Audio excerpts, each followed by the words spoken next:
આજે આપણે કિચન સિરીઝમાં કલકત્તાનો સ્ટ્રીટ ફૂડ પૂચકા બનાવી રહ્યા છીએ, જેને આપણે પાણીપુરી કે ગોલગપ્પા કહેતા હોઈએ છીએ. પણ આ પૂચકાનું પાણી ખાસ મસાલાથી બનતું હોય છે અને એટલું ફ્લેવરફુલ સ્વાદિષ્ટ હોય છે ને કે તમે એનો સ્વાદ ભૂલી નહીં શકો. સાથે આપણે પૂચકા એટલે કે પૂરી પણ બનાવીશું, જેને બનાવવાની ખાસ રીત છે. લોટ એવી રીતના બાંધવાનો છે ને કે એકદમ ફૂલેલી ક્રિસ્પી અને મોઢામાં મૂકતા તો ઓગળી જાય એવી થાય છે. તો જોઈને જ ખાવાનું મન થાય છે ને. તો ચાલો આજે કિચન સિરીઝમાં મસ્ત મજાનું કલકત્તાનું સ્ટ્રીટ ફૂડ બનાવીએ.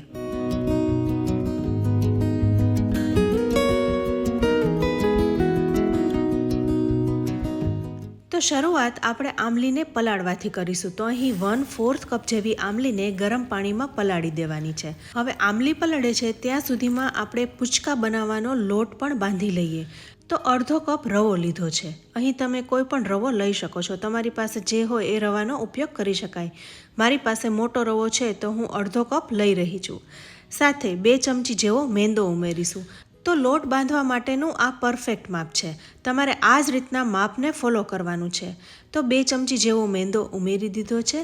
સાથે સ્વાદ પ્રમાણે મીઠું પણ ઉમેરી દેવું. પણ હા, એની ક્લિપ મારાથી અહીં મિસ થઈ ગઈ છે. હવે 1/4 કપ જેવું ગરમ પાણી લેવાનું છે અને આ પાણીને લોટમાં ઉમેરી દઈશું.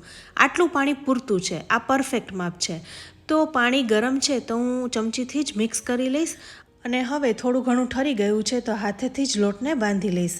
અત્યારે લોટ તમને એકદમ ઢીલો લાગશે, પણ રવાનો ઉપયોગ કર્યો છે ને એટલે રવો બધું જ પાણી શોષી લેશે અને લોટમાંથી પૂરી વણી શકીએ ને એવો બની જશે. તો છે ને એકદમ બનાવો સરળ. બસ માત્ર 1 મિનિટમાં જ લોટ બંધાઈ ગયો છે. આટલા લોટમાંથી 35થી 36 જેટલી પૂરી તૈયાર થશે. હવે આ લોટ ઉપર આપણે ભીનું કપડું મૂકીને સાઈડમાં રાખી દઈશું. ત્યાં સુધીમાં આપણે બટેટા અને ચણાને પણ બાફી લઈએ. તો અહીં 4 નંગ જેટલા બટેટા લીધા છે. સાથે 3 વાટકી જેટલા ચણાને મેં રાત્રે પલાળી દીધા હતા, તો સવારે સરસ પલળી ગયા છે. તો ડૂબાડૂબ પાણી ઉમેરીને સાથે થોડું મીઠું ઉમેરી દઈશું અને મિક્સ કરી લઈશું. હવે કુકરમાં પાણી થઈ ગયું છે તો ચણાની તપેલી ઉપર છીબું ઢાંકીને એની ઉપર જ બટેટાને ગોઠવી દઈશું અને કુકરનું ઢાંકણ બંધ કરીને 3 વિસલ વગાડી લેવાની છે. અહીં બટેટા અને ચણા ઓવરકુક ના થઈ જાય ને એનું ખાસ ધ્યાન રાખવાનું. હવે આ સ્ટ્રીટ ફૂડનું મેઇન ઇન્ગ્રીડિયન્ટ ખાસ મસાલો છે, એ આપણે બનાવવાનો છે. આનાથી જ પૂચકા છે ને એકદમ ટેસ્ટી લાગે છે. તો સૌથી પહેલાં 1 ચમચી જીરું, 1 ચમચી ધાણા અને 1 ચમચી જેવી વરિયાળી લેવાની છે. સાથે 4થી 5 નંગ જેવા કાશ્મીરી મરચાંને પણ ઉમેરી દેવાના છે. હવે આ બધું જ આપણે લો ફ્લેમ ઉપર શેકી લેવાનું છે. હાઈ ફ્લેમ ઉપર ના શેકવું, નહીંતર શું થશે કે મસાલા બળી જશે અને એનો ટેસ્ટ આખો ફરી જશે. તો લો ફ્લેમ ઉપર શેકાતા ઘરમાં એકદમ સરસ સુગંધ આવી રહી છે. હવે ગેસ બંધ કરી દઈશું અને આ મસાલો ઠંડો થાય ને પછી મિક્સરમાં પીસી લેવાનો છે. દરદરો જ પીસવાનો છે, સાવ પીસીને પાવડર નથી કરી નાખવાનો. તો એકદમ સરસ રીતના પીસાઈ ગયો છે. તો આ મસાલો તૈયાર થઈ ગયો છે. હવે આપણે આગળ આનો ઉપયોગ કરીશું. તો સાથે કુકરમાં બટેટા અને ચણા પણ બફાઈ ગયા છે. તમે જોઈ શકો છો એકદમ સરસ રીતના ચણા બફાઈ ગયા છે. હવે જે આ પાણી દેખાય છે ને એ આપણે કાઢી નાખવાનું છે. હાથમાં લઈને જોઈએ તો ચણા છે એ સરસ બફાઈ ગયા છે. આમાંથી આપણે બધું પાણી કાઢી લઈશું. હવે જે આમલી છે એ પલળી ગઈ છે તો આમલીને આપણે મેશ કરી લઈશું. તો બધા જ છોતરા ને બધું નીકળી જાય એના માટે ગાળી લેવાની છે, એટલે સરસ સ્મૂધ પેસ્ટ તૈયાર થઈ જાય. તો આમલીને ગાળી લીધી છે.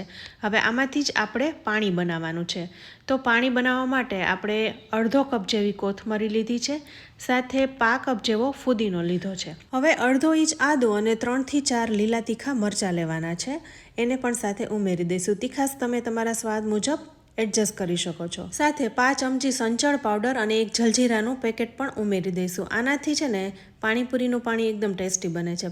જલજીરાનું પેકેટ ના હોય તો પાણીપુરીનો મસાલો આવે ને એ પણ ઉમેરી શકાય. તો બધું આપણે મિક્સર જારમાં પીસી લીધું છે. સરસ પેસ્ટ તૈયાર થઈ ગઈ છે.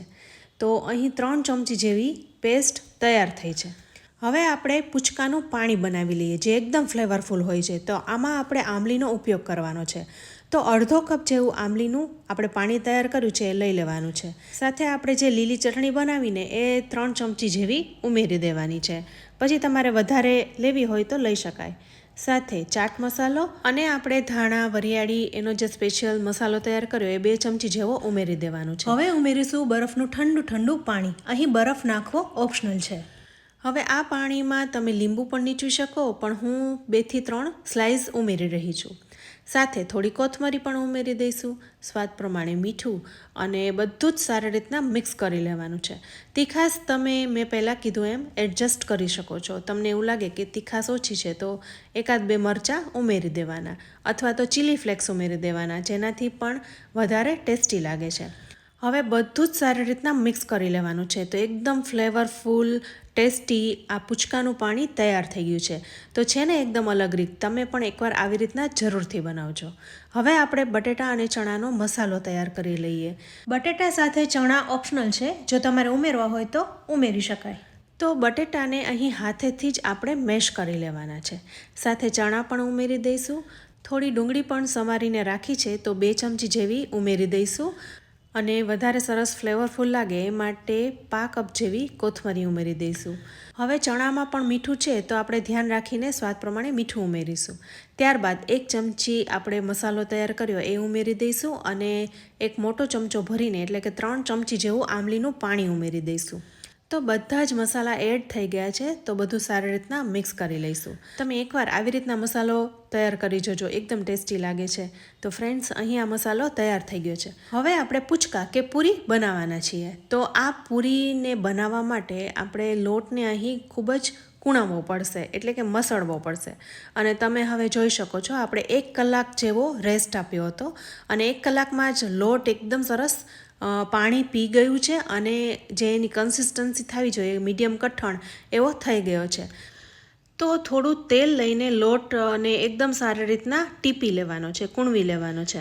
આજે તો મેં આ રવામાંથી બનાવી છે, પણ જો તમે ઘઉંના લોટમાંથી બનાવો ને તો પણ આ જ રીતના તમારે કૂણવવો પડે છે. કારણ કે લોટને જેમ કૂણવીએ તેમ એમાંથી ગ્લુટન રિલીઝ થતું જાય છે, અને જ્યારે આપણે પૂરી બનાવીએ ત્યારે એકદમ ફૂલીને ફાટી ન જાય, એમાં એક જાતનું બાઇન્ડિંગ આવી જાય છે, જેનાથી પૂરી છે ને એકદમ ફૂલેલી અને મોટી લાગે. તો જુઓ, તમે અહીં જોઈ શકો છો કેટલો સરસ સફેદ લોટ થઈ ગયો છે, અને એકદમ એનું ટેક્સચર સ્મૂધ થઈ ગયું છે. તો હવે આ લોટમાંથી નાના નાના લુવા બનાવીને પૂરીને વણી લેવાની છે. આપણે જે પૂરી બનાવીએ એવી રીતના નાની સાઇઝની પૂરી તૈયાર કરી લેવાની છે. પાણીપુરીની પૂરી છે ને એ તમારે પતલી જ વણવાની, બહુ જાડી નહીં રાખવાની, કારણ કે બંને સાઈડ એનું જે લેયર હોય છે એક જ સરખું રહેવું જોઈએ. તો આપણે ધીરે ધીરે બધી પૂરીને તૈયાર કરી લેવાની છે. અહીં તમે જોઈ શકો છો એકદમ સરસ રીતના વણાઈ રહી છે. આટલી પતલી પૂરી તમારે તૈયાર કરવાની છે.